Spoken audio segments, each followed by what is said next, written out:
Lady rører på sig. Så det får sig fisk i køen, bare Tornado. De her mange minutter, der kan løbe med på 8 eller 9. Nej, 8. Der kommer ind igen, det svinger lidt af det, nummer 1. Du kan det, hvor er det. Der fører det, ja, foran Jonas Lady.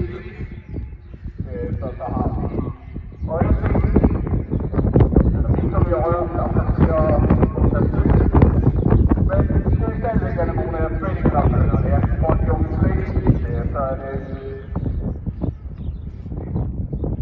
øjeblik og Victory fra Tornado, men den har rørt på sig. De kommer det ikke op til, og det er stadigvæk med nummer 1, Anemone af Freddy, der fører det.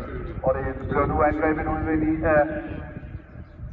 af Jonas Lady. Der kommer farbar Tornado langt ned fra køen. Det ser ud til, at Jonas Lady har fået et lille overtag i yderbanen, men det er Anemone af Freddy, farbar Tornado.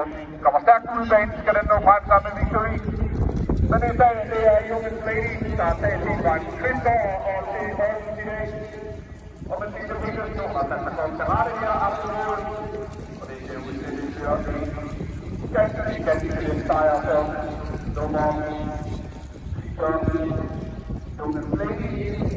Og det er det her foran, som den hårde kamp, og det er ikke, der bliver det. Ja, det er jo det. Bare for Tornado, og det er